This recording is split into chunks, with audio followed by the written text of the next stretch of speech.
He consistently ranks in the Forbes list of the world's wealthiest people. He's one of the best-known entrepreneurs of the personal computer revolution. He's the second most generous philanthropist in America, having given over $28 billion to charity. He's Bill Gates, and here are his top 10 rules for success. When I started Microsoft, I didn't think of it as all that risky. I mean, I was so excited about what we were doing. It's true I could have gone bankrupt, but you know, I had a set of skills that were highly employable, and in fact, my parents were still willing to let me go back to Harvard and finish my education if I wanted to. You've always got a job with me, Bill.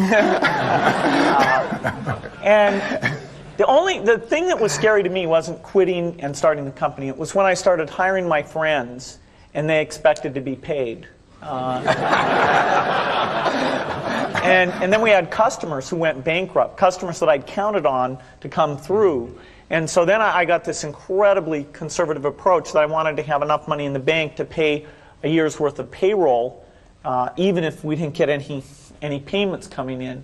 And you know, I'm almost true to that the whole time. We have about $10 billion now, which is pretty much enough for the next year. Anyway, you know, if you're going to start a company, it takes so much energy that you know it better overcome your feeling of risk. I don't think that you necessarily, if you're going to start a company, should do it at the start of your career. I think there's a lot to be said for working for a company, learning how they do things. You know, if you're young, it's hard to go lease premises. They made that hard for me. You couldn't rent a car when you were under 25 at the time, so I was always taking taxis to go see customers. The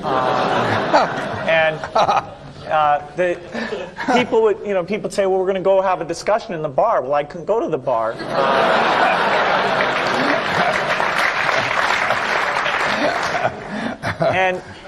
But you know, that's fun, because I'll tell you, when people are first skeptical and they think, oh, this kid doesn't know anything, then when you show them you've really got a good product and you know something, they actually tend to go overboard and they think, whoa, you know, they know a lot. Let's really do an incredible amount with these people. So our youth, at least in this country, was a huge asset for us once we reached a certain threshold. It is hard. It's hard to hire older people because they'll be a little bit conservative about whether they should come and take the risk. And it took 3 or 4 years before we could go out into the normal sort of employment pool. But those problems that come with starting a firm, you better think of those as part of the pleasure, part of the challenge that is part of the excitement. I want to thank Harvard for this honor. I'll be changing my job next year, and it will be nice to finally have a college degree on my resume. I applaud the graduates for taking a much more direct route to your degrees. For my part, I'm just happy that the Crimson called me Harvard's most successful dropout. I guess that makes me valedictorian of my own special class. I did the best of everyone who failed. But I also want to be recognized as the guy who got Steve Ballmer to drop out of business school.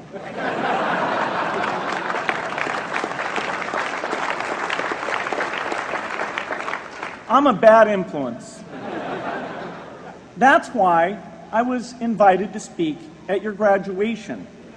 If I'd spoken at your orientation, fewer of you might be here today.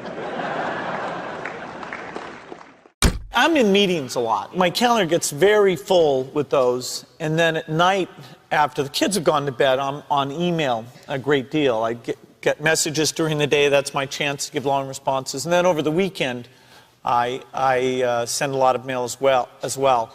I take 2 weeks a year to just go off and read and think, where I'm not interrupted by work or anything else. I'm just solidly trying to think about the future, and people get to send me things to read as part of that so-called Think Week. So it's a nice mix of things. About 25% of the time that I'm out traveling around, meeting with customers, Europe, Asia, and that sort of helps me think, okay, do we have the right priorities? What are people responding well to, and what would they they like to see us do better. Hello, I'm Bill Gates, Chairman of Microsoft. In this video, you're going to see the future, Windows. Microsoft first came up with the Windows concept back in 1983.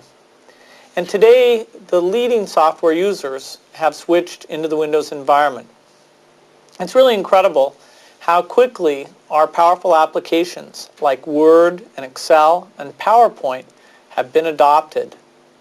It's not just Microsoft applications. Even companies like WordPerfect and Lotus have now come out with Windows applications. And every week we see new innovative work. It's really attracting all the innovation in the industry. We predicted this a long time ago, and now it's the future. The key point there is you've got to enjoy what you do every day. And for me, that's working with very smart people. It's working on new problems. You know, every time we think, hey, we've had a little bit of success, we're pretty careful not to dwell on it too much because the bar gets raised. I love bridge. Bridge helps you think. It's a game you can play your entire life and keep getting better and better. I think anybody who's good at bridge is going to be great at a lot of things. So I really encourage people to get involved, and I want to thank the people who've put things together for juniors. They'll be thanking you the rest of their life because bridge is such a great sport. I'd talk to my dad, I'd talk to Warren, I'd talk to my wife Melinda.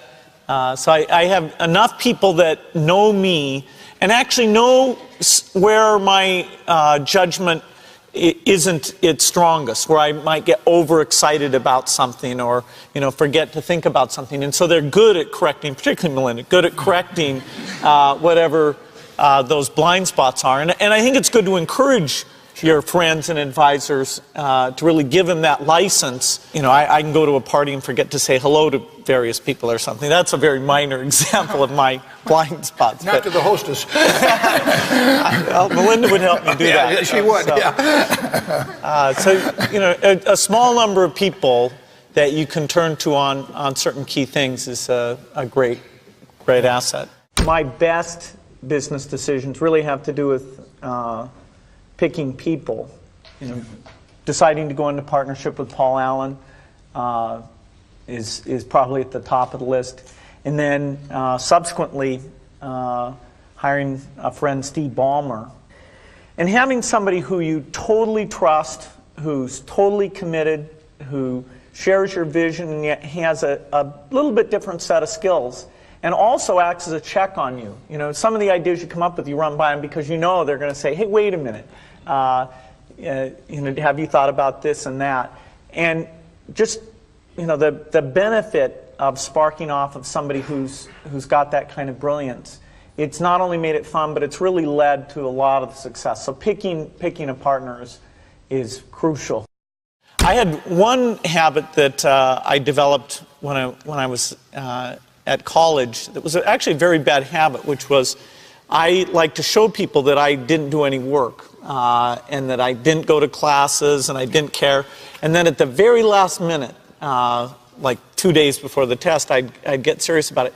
And people thought that was funny. That was my positioning, the guy who did nothing until the last minute.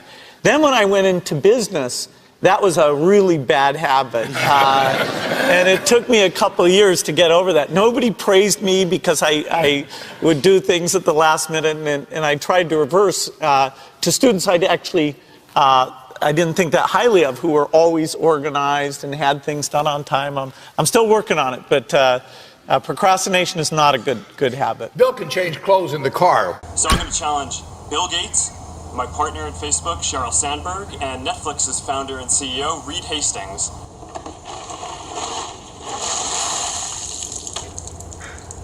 I'm glad to give to ALS. It's a great cause, but I want to accept this challenge. I want to do it better than it's been done.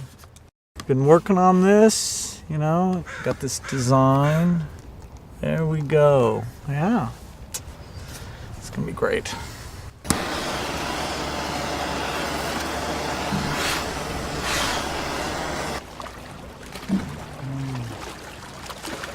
I'm here to to join the people bringing attention to Lou Gehrig's disease by taking the ALS Ice Bucket Challenge.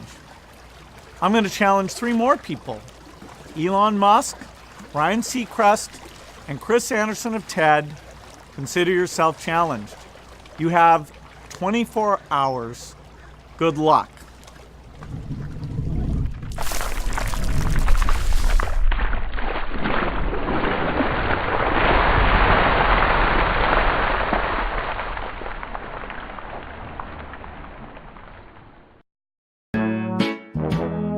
People, let me tell you about my best friend. He's a warm-hearted person who loved me till the end. Now, people, let me tell you about my best friend. He's a one-boy, cuddly toy, my up, my down, my pride and joy. People, let me tell you about him. It's so much fun, whether we're walking man to man or whether we're walking sun to sun, 'cause he's my best friend.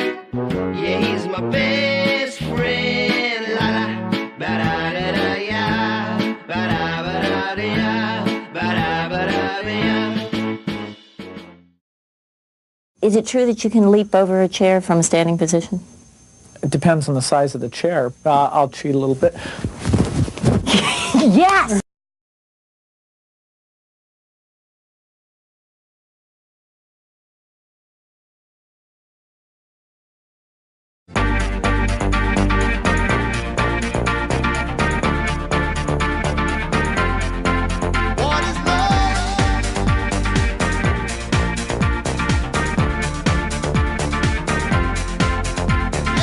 By the way, I believe in winners and losers, and especially the freedom to fail. Who? Him? Who? Him? Who? Him? Him? Who? Me? I don't know, you're not there. I need Da da da. No way! what is love? Baby, don't hurt me. Don't hurt. Oh, behave.